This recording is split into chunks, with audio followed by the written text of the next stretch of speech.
बिस्मिल्लाहिर्रहमानिर्रहीम, अस्सलाम वालेकुम। माय नेम इज सफ़र एहसान and this is your channel physics का सफ़र। आज के इस लेक्चर में हम करेंगे फर्स्ट ईयर फिज़िक्स के चैप्टर नंबर 10 के एक्सरसाइज के न्यूमेरिकल्स है। तो देखते हैं कि हमारा फर्स्ट न्यूमेरिकल हमसे क्या इरशाद फरमाता है।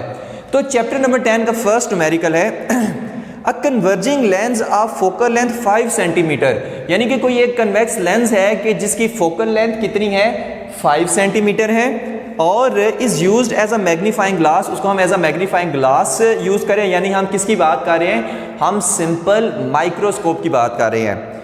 If the near point of the observer is 25 centimetre and the lens is held close to the आई।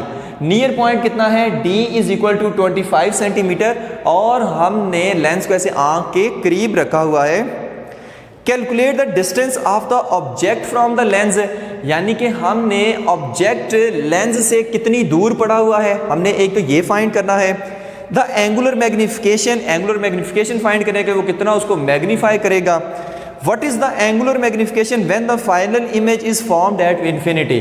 जब फाइनल इमेज इन्फिनिटी पे बनेगी तब हमारे पास एंगुलर मैग्निफिकेशन कितनी होगी, यानी कि उसने P पूछा हुआ है कि distance of object from lens, M पूछा हुआ है कि एंगुलर मैग्निफिकेशन कितनी होगी, M इंटू M इन्फिनिटी पूछा हुआ है कि अगर इमेज इन्फिनिटी पे बने तो मैग्निफिकेशन कितनी होगी। ठीक है, एंगुलर मैग्निफिकेशन कितनी होगी।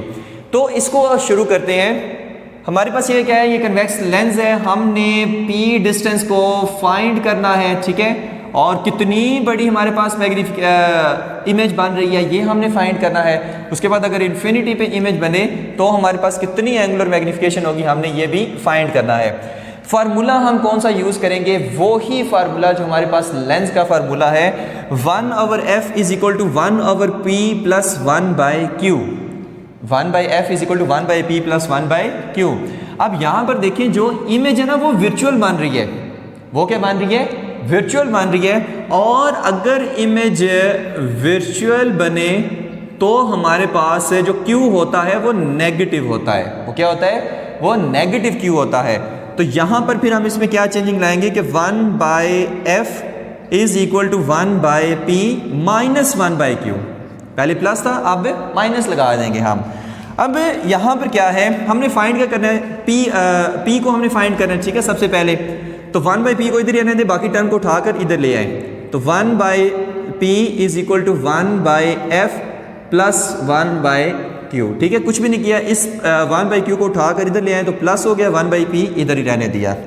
अब इसमें जब हम वैल्यूज़ पुट करेंगे तो क्या आएगा, यहाँ पर Q इज इक्वल टू हम क्या लेंगे, D लेंगे, क्योंकि जो हमारे पास इमेज बनती है ना वो सिंपल माइक्रोस्कोप में वो D डिस्टेंस पर बनती है, मतलब 25 सेंटीमीटर पर हम उसको ऐसे देखते हैं कि जिसकी वजह से हमें वो क्लियर नज़र आती है।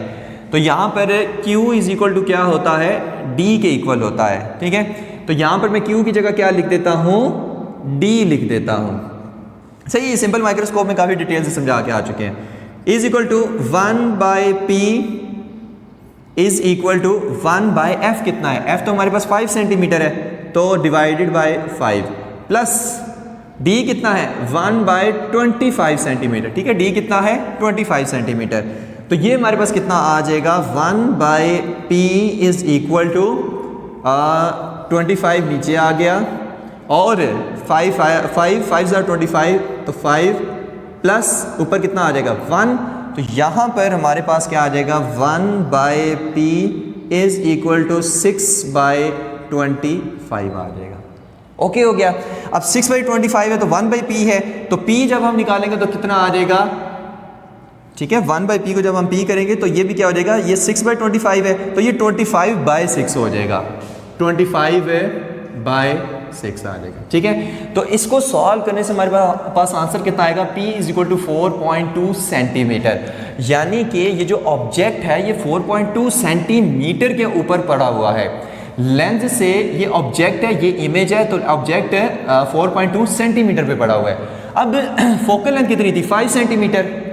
फोकल लेंथ कितनी है, 5 सेंटीमीटर, ऑब्जेक्ट पड़ा है 4.2 सेंटीमीटर में, यानी कि फोकल लेंथ और लेंस के बीच में कहीं पर ये ऑब्जेक्ट पड़ा हुआ है। ठीक है। और जब भी फोकल लेंथ के दरमियान में कहीं पर ऑब्जेक्ट पड़ा होता है तो जो इमेज बनती है वो जिस साइड पर ऑब्जेक्ट होता है उसी साइड पर इमेज बनती है। और कौन सी इमेज बनती है? ये वर्चुअल बनती है और इरेक्ट बनती है। इसके लिए एंगुलर मैग्निफिकेशन का फार्मूला क्या था? सिंपल माइक्रोस्कोप में पढ़ के आ चुके हैं कि m is equal to 1 plus D by F. 1 plus D by F, ये इसके लिए क्या था? फार्मूला था। इज इक्वल टू 1 प्लस, अब d यहां पर कितना है? d तो भाई 25 है, 25 है, और f कितना है? 5 है। तो ये हमारे पास कितना आ गया? ये हमारे पास आएगा 1 plus 25 divided by 5, 5 is equal to 6, यानी कि मैग्निफिकेशन कितनी होगी? m इज इक्वल टू 6, यानी कि 6 गुना जो ऑब्जेक्ट की इमेज है वो बड़ी होके हमें, ठीक है, ऑब्जेक्ट का जो साइज है वो 6 गुना हमें बड़ा नजर आएगा। ओके हो गया। तो ये भी फाइंड हो गया, ये भी फाइंड हो गया। अब हम इसकी बात करते हैं कि इमेज जब इन्फिनिटी पे बनेगी तो हमारे पास उसकी जो मैग्निफिकेशन है वो कितनी आएगी। इसको मैं ऊपर से बस रेज कर देता हूं, उसके बाद आपको बताते हैं कि ये किस तरह से सॉल्व होगा। ठीक है, ये तुम्हारे पास निकल आई 1 plus D by F. Okay हो गया, यानी ये इमेज जो बनेगी वो 6 गुना बड़ी बनेगी। तो अगर हमारे पास इन्फिनिटी पे इमेज बने तो हमारे पास क्या, हमारे पास रिजल्ट आएगा, वो चीज़ देखते हैं। देखिए इन्फिनिटी पे कब बनती है कि अगर हमारे पास ये लेंस है, ठीक है, और ये क्या है, इसकी फोकल लेंथ है, और जो ऑब्जेक्ट है, पहले फोकल लेंथ और लेंस के ऐसे दरमियान में था, लेकिन अब जो ऑब्जेक्ट है वो फोकल लेंथ के ऊपर पड़ा हुआ है। वो किधर पड़ा हुआ है? फोकल लेंथ के ऊपर पड़ा हुआ है। तो यहां से क्या होगा, रेज ऐसे आई और ऐसे, और यहां से दरमियान में से गुजर के बिल्कुल सीधी, यानी कि अब इमेज इस तरफ नहीं बनेगा, अब कहीं इस तरफ बनेगा और इन्फिनिटी पे जाकर बनेगा, और इन्वर्टेड इमेज बनेगा, वर्चुअल इमेज नहीं बनेगा, रियल और इन्वर्टेड इमेज बनेगा, वर्चुअल नहीं बनेगा। अब इस केस में जो मैग्निफिकेशन का फार्मूला होता है वो क्या होता है? m is equal to D by F. m is equal to D by F. अब इसी को मैं लिख सकता हूं d बाई पी भी मैं लिख सकता हूं। क्यों? क्योंकि p क्या होता है? Distance of object from lens. ये क्या होता है? p। अब फोकल लेंथ भी तो उतनी है, क्योंकि फोकस पॉइंट के ऊपर ऑब्जेक्ट पड़ा हुआ है, तो जितनी फोकल लेंथ है अब उतना ही p है, तो f की जगह मैं p लिख सकता हूं। अब जैसे इसमें वैल्यूज पुट करते हैं तो क्या आता है? 25 डिवाइडेड बाय फोकल लेंथ कितनी है? 5 है, और उसी फोकस पॉइंट के ऊपर ऑब्जेक्ट पड़ा हुआ है, तो p की जगह अब मैं 5 लिखूंगा, इज इक्वल टू 5, यानी कि जो मैग्निफिकेशन होगी अब 5 टाइम्स होगी। पहले कितनी थी? 6 टाइम। अब जब इन्फिनिटी पे इमेज बनेगी तो कितनी होगी मैग्निफिकेशन? 5 टाइम्स होगी, यानी कि तीनों हमारे पास फाइंड हो गए, और ये तीनों ही चीज़ें उसने पूछी हुई थी। अब नेक्स्ट देखते हैं हम अपना numerical number 2। A telescope objective has focal length 96 centimetre and diameter 12 centimetre. एक कोई भी टेलीस्कोप है कि जिसमें जो ऑब्जेक्टिव, ये ऑब्जेक्टिव लेंस होता है, ये आईपीस लेंस होता है, उसमें ऑब्जेक्टिव लेंस की ये जो फोकल लेंथ है ये उसे कितनी दी हुई है?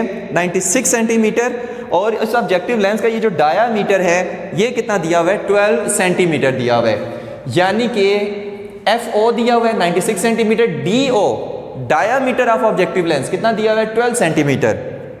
कहता क्या है? Calculate the focal length and minimum diameter of simple eyepiece lens for use with the telescope. यानी ये जो आईपीस लेंस है इसकी फोकल लेंथ FE हमने फाइंड करनी है, और इसका डायामीटर DE हमने फाइंड करना है। ठीक हो गया। नेक्स्ट क्या पूछा हुआ है? If the linear magnification required is 24 times. ठीक है, कितनी हमें मैग्निफिकेशन रिक्वायर्ड है? 24 टाइम्स। m की वैल्यू दी हुई है 24, and all the light transmitted by the objective from a distant point on the telescope axis is fall on the eyepiece है। ठीक है, हमारे पास जो लेंस पड़ा होता है आईपीस के साथ, हम क्या करते हैं? उससे वो इमेज उसकी देखते हैं। हमसे पूछा गया है इसकी हमें फोकल लेंथ दी हुई है, इसका डायामीटर दिया हुआ है, ये जो आईपीस लेंस है इसकी हमने फोकल लेंथ फाइंड करनी है, और इसका डायामीटर भी हमने फाइंड करना है। ठीक है, जबकि जो इमेज हमारे पास है वो मैग्नीफाई कितनी होनी चाहिए? ये कितनी हुई है? वो 24 टाइम्स हुई है। ओके हो गया। तो FE हमने फाइंड करना है। टेलीस्कोप के लिए मैग्निफिकेशन का फार्मूला क्या होता है? m is equal to FO by FE। अब यहां पर देखिए m की वैल्यू है एफ ओ की वैल्यू है, एफ ई की वैल्यू नहीं है, तो वो हम ऐसे फाइंड कर सकते हैं कि F E is equal to F O divided by M आ जाएगा।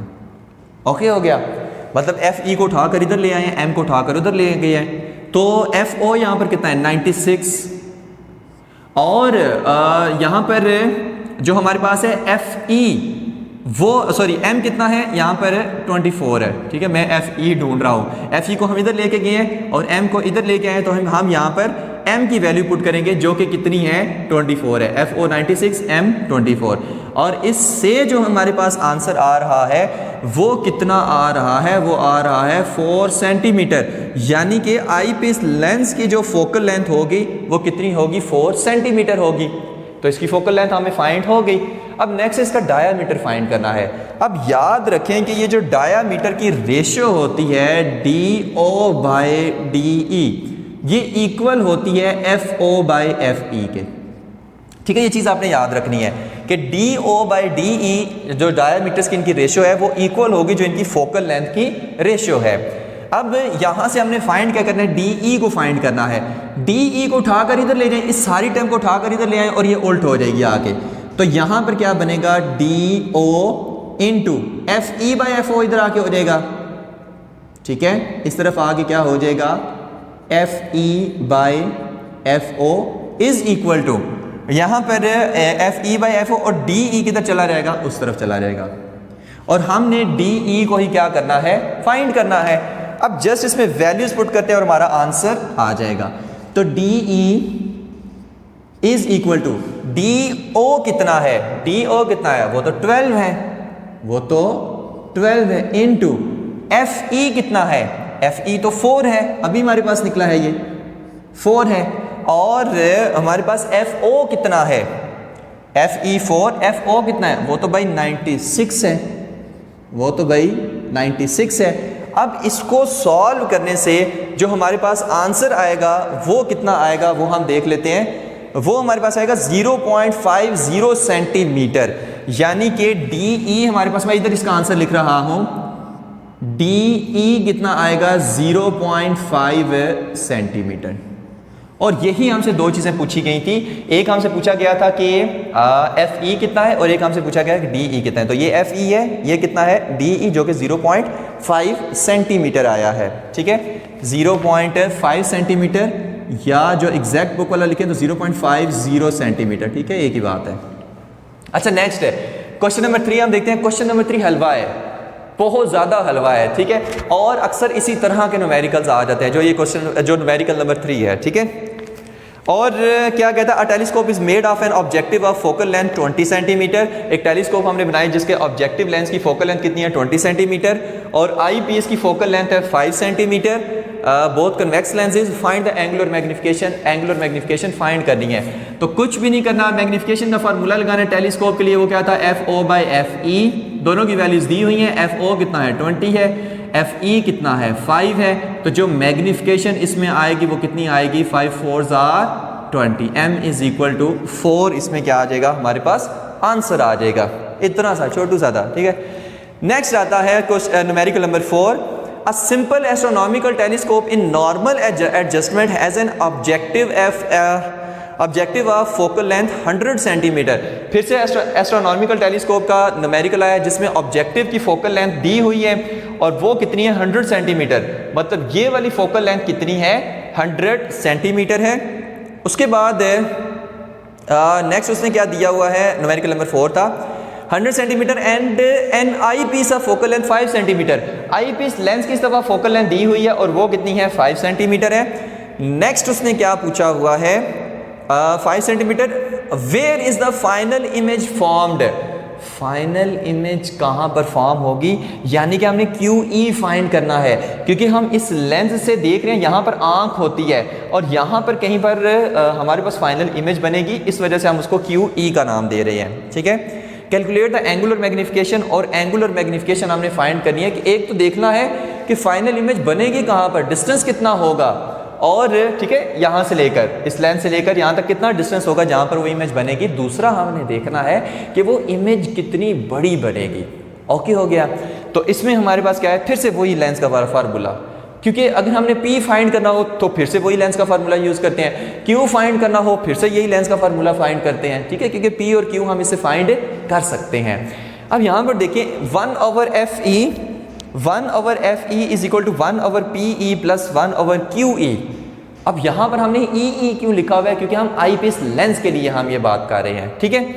तो यहाँ पर आप देखें तो PE is equal to FE is equal to 5 centimetre. अब ये क्या कहानी हुई, अब ये कहानी हुई है कि यहाँ पर देखिए ये जो ऑब्जेक्टिव लेंस है इस पे क्या होंगे, डिस्टेंस स्टार वगैरह की लाइट इस तरह से इकट्ठी होगी और ये ऑब्जेक्टिव लेंस क्या करेगा, उसकी इधर एक इमेज बनाएगा कोई भी डिस्टेंस स्टार की। अब ये इमेज जो है ये इस लेंस के लिए क्या है, एज अ ऑब्जेक्ट काम करेगी, इस लेंस के लिए क्या है, ऐसा ऑब्जेक्ट काम करेगी। तो यहां से लेकर ये जो डिस्टेंस है ना, ये कितना है, ये PE है, ठीक है, क्योंकि ऑब्जेक्ट का लेंस से डिस्टेंस हम PE कंसीडर करते हैं, बल्कि उसको हमने नाम दिया हुआ है। अब यहां पर देखिए जो इस लेंस की फोकल लेंथ है ना FE कहां तक है, ये यहां तक। अब एग्जैक्ट इसकी फोकल लेंथ के ऊपर ये जो क्या है, यहां पर इमेज बनेगी नॉर्मल एडजस्टमेंट में। ये जो इमेज यहाँ से ये लेंस बनाएगा, ये इस लेंस की फोकल लेंथ के ऊपर बनेगी। अब ये इमेज इस लेंस के लिए एज अ ऑब्जेक्ट काम करेगी, इसलिए यहाँ पर PE मैंने लिखा है, ऑब्जेक्ट का डिस्टेंस फ्रॉम लेंस। तो PE अब ये किसके इक्वल है, वो FE के इक्वल है, क्योंकि जहाँ पर इसका फोकस पॉइंट है वहीं पर ये इमेज बन रही है इस लेंस की, जो इसके लिए ऑब्जेक्ट का काम कर रही है। तो PE, तो इसलिए PE is equal to FE is equal to 5 centimetre. वो कितना है, 5 सेंटीमीटर है। हमारे पास इक्वेशन क्या थी, हमने यहां से निकालना है QE को, हमने किसको निकालना है, QE को। अब यहां पर QE को इधर ही रहने दें, QE को इधर ही रहने दें, 1/PE को उठाकर इधर लाकर माइनस कर दें, उसको इधर लाकर क्या कर दें, माइनस कर दें। तो 1/QE उधर ही रहा और 1/PE इस तरफ आके माइनस हो गया। इसको मैं लिख सकता हूँ 1/QE is equal to 1/FE minus 1/PE, मतलब इसी को नीचे उसी तरह ही लिख दिया है, ठीक है। अब कुछ भी नहीं करना, जस्ट वैल्यूज इसमें पुट करते हैं। FE कितना है, FE कितना है भाई, FE तो हमारे पास 5 सेंटीमीटर है, तो यहाँ पर FE की जगह 5 सेंटीमीटर लिख दें। PE कितना है, यहाँ पर PE कितना है भाई, PE तो FE के इक्वल है, वो 5 सेंटीमीटर है, तो PE की जगह भी क्या लिख दें, 5। अब यहाँ पर 1/5 माइनस 1/5, ये नीचे क्या आ जाएगा हमारे पास, ये हमारे पास 1/5 माइनस 1/5, ये 0 आ जाएगा, 0 आ जाएगा। क्या 0 आएगा, 1/QE is equal to 0, 1/QE is equal to 0, तो QE क्या हो जाएगा, 1/0, 1/Q इज इक्वल टू 0, तो Q क्या हो जाएगा, 1/0, और कितना आंसर आएगा, इन्फिनिटी। यानी कि यहां पर जो इमेज बनेगी वो इन्फिनिटी पे बनेगी, ठीक है। ये लेंस की वजह से इसके लिए ये ऑब्जेक्ट का काम कर रहा है, तो यहाँ पर ये जो ऐसे इमेज बनाएगा किधर बनाएगा, इन्फिनिटी पे बनाएगा। ओके हो गया, तो QE हमारे पास फाइंड हो गया। आगे जो मैग्निफिकेशन फाइंड करिए वो तो हलवा है, टेलीस्कोप के लिए मैग्निफिकेशन हलवा है, सिंपल FO/FE लगा दे फार्मूला, सिंपल। टेलीस्कोप की मैग्निफिकेशन निकालना सबसे आसान काम है। FO/FE करेंगे, focal length of objective lens कितनी है, 100, ये दी हुई है। Focal length of eyepiece lens कितनी है, 5, ये दी हुई है।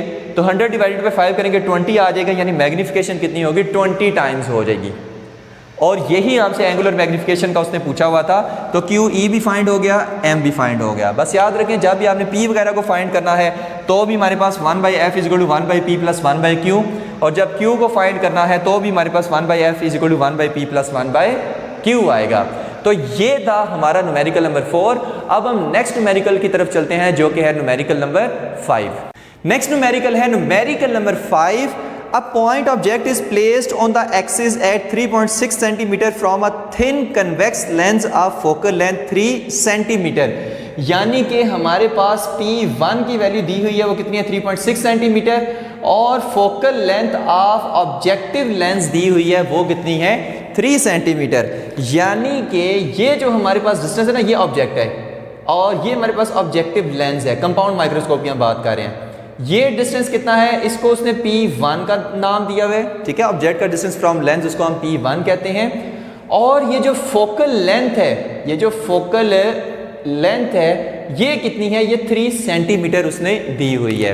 अच्छा, नेक्स्ट वो क्या कहता है, a second thin convex lens of focal length 16 centimetre. एक और हमारे पास लेंस है, और इसकी जो फोकल लेंथ है वो कितनी है, वो हमारे पास है 16 सेंटीमीटर आई पीस लेंस जिसको हम कहते हैं, ठीक है। FE वो कितनी दी हुई है, 16 सेंटीमीटर। नेक्स्ट पूछा गया है कि इस प्लेस को coaxial with the first and 26 centimetre from it on the side away from the object. 26 centimetre. अब इसमें क्या है, देखिए यहां से लेकर जो यहां तक का डिस्टेंस है, इस लेंस से लेकर इस लेंस तक का जो डिस्टेंस है वो भी उसने दिया हुआ है, वो कितना है, L is equal to 26 centimetre. Okay हो गया। अच्छा नेक्स्ट उसने क्या बताया हुआ है, फ्रॉम इट ऑन ओके गया, find the position of the final image produced by the two lenses. हमारे पास ये जो फाइनल इमेज बन रही है, जो इन दो लेंसेज की मदद से ये जो फाइनल इमेज बन रही है, आपने इसका डिस्टेंस Q2 हमें बताना है। आपने इसका डिस्टेंस फ्रॉम लेंस, ये जो हमारे पास है Q2, इसको मैं Q2 का नाम दे रहा हूँ, ये आपने हमें बताना है, ठीक है। अब देखते हैं हम इसको हम किस तरह से सॉल्व करेंगे। देखिए हमने इस इमेज का ये जो डिस्टेंस है Q2 ये बताना है, लेकिन पहले हम ये तो देखें कि ये जो लेंस है, ये जो ऑब्जेक्टिव लेंस है, ये हमारे पास इस पॉइंट ऑब्जेक्ट की जो इमेज है वो इधर बनाएगा, इस पॉइंट ऑब्जेक्ट की जो इमेज है वो इधर बनाएगा। इसको आप नाम दे लें कि ये हमारे पास जो डिस्टेंस है ये कितना है, ये Q1 है। यानी कि ये जो हमारे पास लेंस है, ये जो इस ऑब्जेक्ट की इमेज बनाएगा, जो कि रियल एंड इन्वर्टेड बनाएगा, उसका डिस्टेंस इस लेंस से लेकर कितना है, वो है Q1, ठीक है। अब ये जो इमेज है जो इस लेंस ने बनाई है, वो इस लेंस के लिए एज अ ऑब्जेक्ट काम करेगी। इसको आप नाम दे लें P2 का, इसको आप क्या नाम दे लें, P2 का। अब ये लेंस जिसके लिए इसकी इमेज एज अ ऑब्जेक्ट काम कर रही है, अब ये लेंस इसी को और मैग्नीफाई करके इतना बड़ा कर देगा। अब ये जो डिस्टेंस है ना Q2 इस इमेज के इस लेंस से, वो हमने फाइंड करना है। लेकिन यहां पर देखें, हमें Q2 फाइंड करने के लिए पहले Q1 का पता होना चाहिए कि भाई इस लेंस ने कितनी दूर इमेज बनाई है इस ऑब्जेक्ट की, पहले Q1 का पता होना चाहिए। उसके बाद हमें P2 का पता होना चाहिए कि इस लेंस से ये जो इसकी इमेज है, जो इस लेंस के लिए ऑब्जेक्ट काम एज ऑब्जेक्ट काम कर रही है, इस लेंस से इस ऑब्जेक्ट का डिस्टेंस P2 ये कितना है। यानी Q2 फाइंड करने के लिए पहले मुझे Q1 का पता होना चाहिए, फिर मुझे P2 का पता होना चाहिए, फिर मैं Q2 फाइंड कर सकता हूं। ओके हो गया। तो पहले हम फाइंड करते हैं Q1 को, पहले हम क्या करते हैं, फाइंड करते हैं Q1 को, फिर हम फाइंड करेंगे P2 को। डन हो गया। तो पहले Q1 को फाइंड करते हैं। Q1 को मैंने कहा था अगर P को फाइंड करना है या Q को फाइंड करना है तो वही लेंस का फार्मूला लगा दो बस। तो 1/FO is equal to 1/P1 plus 1/Q1। अब क्यों हम इसकी Q1 की बात कर रहे हैं, P1 क्या है, ये वाला डिस्टेंस ऑब्जेक्ट का, Q1 क्या है, इस लेंस से लेकर इसकी इमेज तक का डिस्टेंस, और FO क्या है, इस लेंस की फोकल लेंथ है। तो हम इस लेंस से रिलेटेड जो चीज़ें ना, हम पहले उसका रिलेशन निकाल रहे हैं, यानी Q1 की हम उसको निकालने की कोशिश कर रहे हैं, ठीक है, क्योंकि वो इस लेंस ने बनाया है। तो ठीक है, Q1 डिस्टेंस है, इस लेंस की वजह से ये इमेज बनी है, जिसकी वजह से Q1 डिस्टेंस हमारे पास आया है। तो Q1 हमने फाइंड करना है। तो हम आसान सी बात है, 1/Q1 इज इक्वल टू यहाँ पर 1/P1 इधर आके क्या हो जाएगा, माइनस हो जाएगा, तो 1/FO माइनस 1/P1 कर दें। अब दोनों की वैल्यूज दी हुई है। 1/FO कितना है, FO कितना है 3 सेंटीमीटर, माइनस P1 कितना है 3.6, तो 3.6, तो 1/Q1। अब 1/Q1 कितना आएगा, 1/Q1 हमारे पास आएगा, नीचे आ जाएगा 3 इंटू 3.6, ऊपर क्या आ जाएगा 3.6 माइनस 3.3 आ जाएगा, ठीक है। ऊपर क्या आ जाएगा 3.6 माइनस 3.3, ओनली 3, ठीक है, सॉरी यहाँ पर 3.3 मैंने लिख दिया था। तो 3.6 माइनस 3, नीचे क्या आ जाएगा 3 इंटू 3.6 है। अब इससे जो आंसर आता है वो कितना आता है, 1/Q1 इज इक्वल टू 1/18 हमारे पास आंसर आता है। और जब ये Q1 ऊपर जाएगा तो ये 1/18 की बजाय 18 हो जाएगा। तो Q1 इज इक्वल टू 18 हमारे पास आ गया, ठीक है। यहाँ से Q1 तो फाइंड हो गया। यानी कि Q1 कितना है 18 सेंटीमीटर है। ठीक हो गया। अच्छा नेक्स्ट अभी हमने क्या फाइंड करना है, नेक्स्ट हमने फाइंड करना है P2 को। जब ये फाइंड हो गया तो Q2 खुद ब खुद फाइंड हो जाएगा। ठीक है, अब P2 को फाइंड करने के लिए देखें क्या है, L इज इक्वल टू हम लिखेंगे Q1 प्लस P2। अब ये आपके लिए नई बात होगी। यहां पे देखिए L मैंने क्या कहा था, इस लेंस से लेकर इस लेंस के तक का जो डिस्टेंस है ये वाला, ये हमारे पास क्या है L है, और ये कितना है उसने दिया हुआ है 26 सेंटीमीटर। ये L कितना है 26 सेंटीमीटर है। तो क्या मैं इस L को लिख सकता हूं Q1 plus P2, Q1 plus P2। इस P2 को मैंने इसलिए नाम दिया क्योंकि P1 ऑब्जेक्ट इसके लिए है, इसके लिए ये जो ऑब्जेक्ट ऐसा काम कर रहा है वो उसका डिस्टेंस P2 हमने लिया है। तो Q1 प्लस P2 लिख सकता हूं ना। यहां तक क्या है, ये Q1 है ना, ये वाला, ये Q1 प्लस P2, ये कितना होगा, ये L के इक्वल होगा। तो Q1 plus P2 is equal to L। अब L कितना दिया हुआ है, L तो 26 सेंटीमीटर है, तो यहाँ पर भाई लिख लो 26 इज इक्वल टू Q1 कितना है, वो तो भाई 18 है, तो यहाँ पर लिख लो 18 प्लस P2। अब P2 is equal to 26 minus 18, तो P2 is equal to 26 minus 18 कितना आएगा, 26 माइनस 18 आएगा 8 सेंटीमीटर। डन हो गया, कितना आएगा 8 सेंटीमीटर। मतलब P2 भी फाइंड हो गया, वो कितना है 8 सेंटीमीटर। ठीक है, अब हम फाइंड करेंगे Q2 को। Q2 को अब हम फाइंड करेंगे कि ये डिस्टेंस वो हमारे पास कितना है। तो 1/Fe is equal to 1/P2 plus 1/Q2। मैंने कहा था Q को फाइंड करना है या P को फाइंड करना है तो हम ये वाला लेंस का फार्मूला लगाएंगे। सर इधर P2 को फाइंड करने के लिए ये लेंस का फार्मूला क्यों नहीं लगाया, भाई यहाँ पर हमारे पास Q2 नहीं था ना, तो P2 भी नहीं है, Q2 भी नहीं है, तो इस लेंस से कैसे फाइंड होगा। लेकिन ये वाला L की वैल्यू उसने इसीलिए दी हुई है P2 को कैलकुलेट करने के लिए। लेकिन अब हमारे पास P2 है, अब हमारे पास Fe भी है, तो हम Q2 फाइंड कर सकते हैं। यानी ये जो पहले फार्मूला था FO P1 Q1 वो इसके लिए था, इससे रिलेटेड जितनी चीजें हैं। अब 1/Fe इसकी फोकल लेंथ, P2 इसका जो ऑब्जेक्ट से डिस्टेंस है, Q2 जो इसकी इस लेंस की वजह से ये इमेज बने Q2, मतलब अब इससे रिलेटेड जो चीज़ें उसके लिए हमने ये पुट की है। ठीक है, अब 1/Fe क्या है, 1/Fe क्या है 16 सेंटीमीटर, तो यहाँ पर लिखेंगे 16 centimetre is equal to 1/P2 क्या है 8 सेंटीमीटर। भाई सेंटीमीटर हम साथ में नहीं लिख रहे, तो 1/8 प्लस 1/Q2, Q2 तो 1/Q2, 1/Q2 is equal to 1/16 minus 1/8 हो जाएगा, क्योंकि हमने Q2 को फाइंड करना है। तो 1/Q2 इज इक्वल टू, यहाँ पर कितना आ जाएगा, नीचे आ जाएगा 16, ऊपर आ जाएगा कितना आ जाएगा भाई, यहाँ पर 16 आ जाएगा, ऊपर का आ जाएगा 1 माइनस 8 2 16, तो 2 आ जाएगा। सही है, यहाँ पर कितना आ जाएगा माइनस 1/16, कितना आ जाएगा 1/Q2। तो यहाँ से मैं इधर ट्रेवल करने वाला हूँ, 1/Q2 is equal to minus 1/16 है, तो Q2 इज इक्वल टू क्या आ जाएगा -16, Q2 इज इक्वल टू -16, यानी कि Q2 जो होगा वो 16, Q1 18 सेंटीमीटर पे बन रहा है, और जो Q2 है मतलब Q1 ये जो इमेज है 18 सेंटीमीटर पे बन रही है, ये जो इमेज है इस लेंस से वो 16 सेंटीमीटर पे बन रही है। अब नेगेटिव साइन का शो कर रहा है, नेगेटिव साइन शो कर रहा है कि ये जो इमेज है ये वर्चुअल बन रही है। ये जो इमेज है जिस साइड पर ये ऑब्जेक्ट आ रहा है उसी साइड पर इमेज आ रही है, और हमारे पास क्या है ये वर्चुअल इमेज बन रही है। इस वजह से यहाँ पर Q2 -16 आता है, क्योंकि जब भी वर्चुअल इमेज बनती है तो Q की वैल्यू माइनस में आती है, नेगेटिव में आती है। ठीक है, तो यही उसने हमसे पूछा हुआ था। दूसरा भी कुछ इसी तरह का ही है, देखते हैं क्या है, कंपाउंड माइक्रोस्कोप से रिलेटेड ही है। A compound microscope has lenses of focal length 1 centimetre and 3 centimetre. अब वही कंपाउंड माइक्रोस्कोप है, कंपाउंड माइक्रोस्कोप में जो ऑब्जेक्टिव लेंस है उसकी अब उसने फोकल लेंथ दी हुई है, वो कितनी है 1 सेंटीमीटर, और ये जो आई पीस लेंस है इसकी उसने फोकल लेंथ दी हुई है 3 सेंटीमीटर।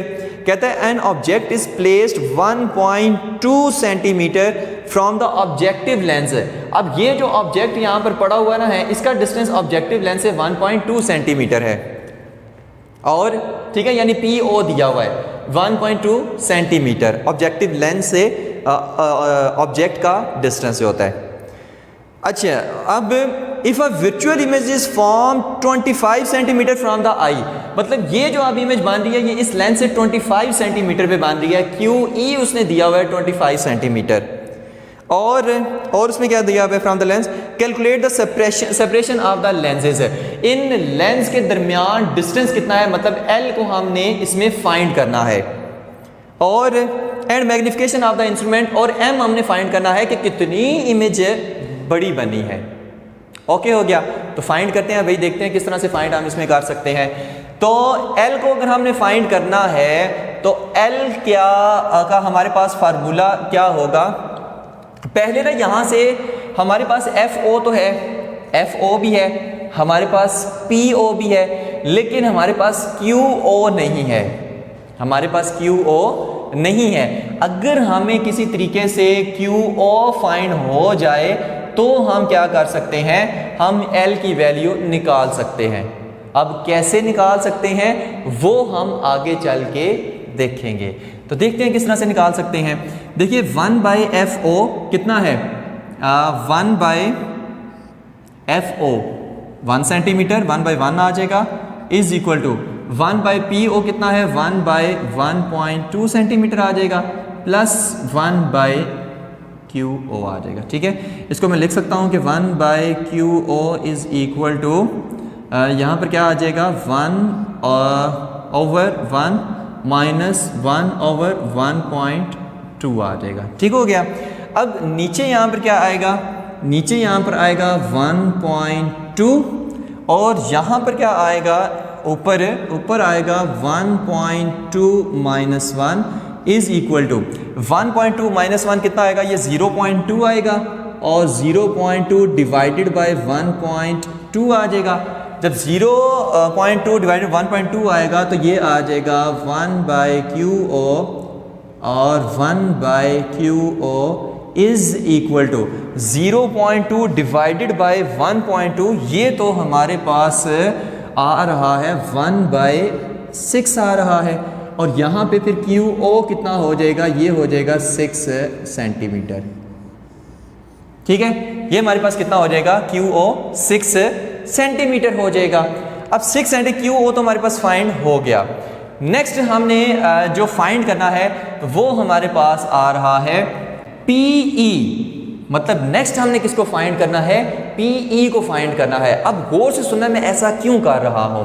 देखिए यहाँ पर ना अगर हमने L को फाइंड करना है ना, तो L को फाइंड करने के लिए हमारे पास QO का होना लाजमी है, प्लस हमारे पास PE का होना लाजमी है। क्यों, फिर से देखें।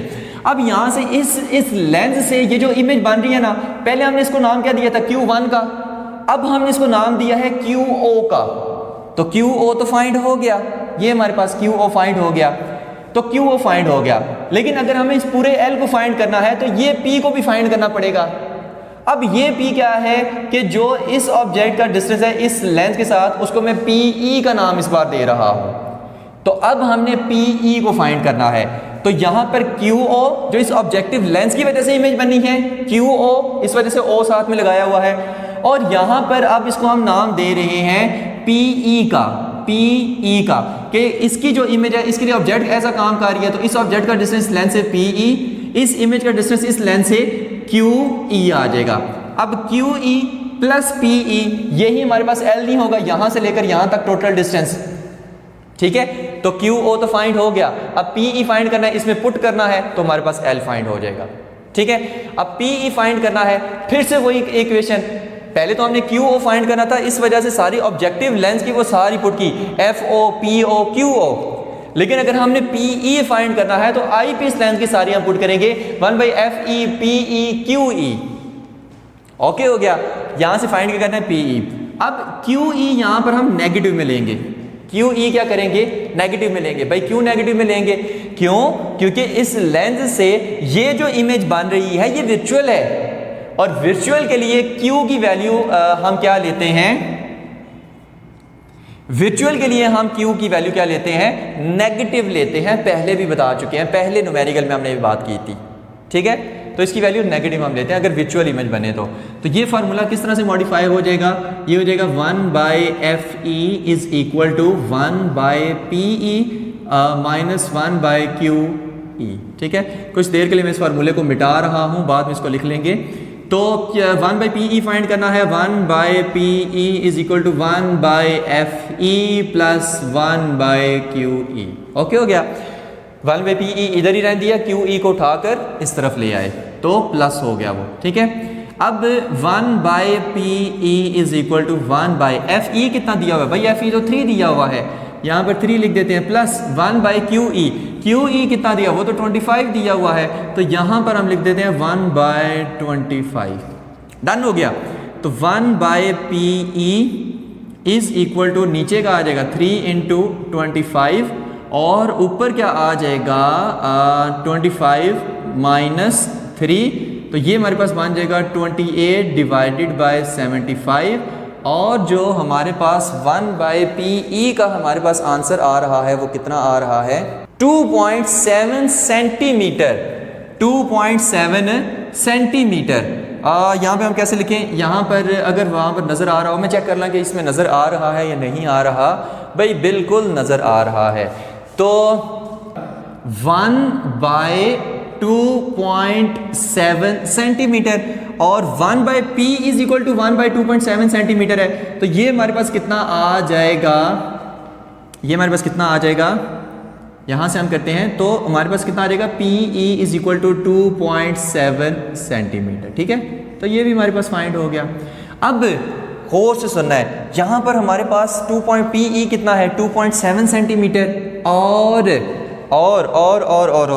QO कितना है 6 सेंटीमीटर और L का फार्मूला भी क्या मैंने बताया था, L is equal to QO plus PE और QO कितना है 6 प्लस PE कितना है 2.7, तो L कितना आ जाएगा 8.7 सेंटीमीटर। ठीक है, अब यही तो L हमने फाइंड करना था, यही L हमने क्या करना था, फाइंड करना था। यानी यहाँ से लेकर यहाँ तक का जो डिस्टेंस होगा ना वो होगा QO प्लस PE।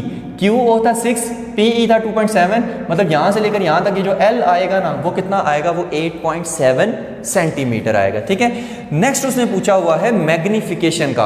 अब एंगुलर मैग्नीफिकेशन का जो फार्मूला होता है कंपाउंड माइक्रोस्कोप के लिए, ये कंपाउंड माइक्रोस्कोप है, ठीक है, वो होता है QO/PO is equal into 1 plus D/FE। अब QO कितना है 6, PO कितना है 1.2, 1 प्लस D कितना है 25 सेंटीमीटर, FE कितना है 3 सेंटीमीटर। तो जब सॉल्व करेंगे तो 5 इंटू 9.33, इसको जब सॉल्व करेंगे तो m की वैल्यू 47 आएगी। मतलब ये जो हमें इमेज फिर आगे जाके मिलेगा 25 सेंटीमीटर पे, वो हमें मिलेगा 47 गुना बड़ा, यानी 47 टाइम्स ज़्यादा उसकी बड़ी इमेज वो नज़र हमें आएगी। ठीक है, ऑब्जेक्ट का साइज़ 47 टाइम्स ज़्यादा बड़ा हो जाएगा। तो ये हमारे पास क्या होगी, मैग्नीफिकेशन होगी। तो ये था हमारा न्यूमेरिकल नंबर 6।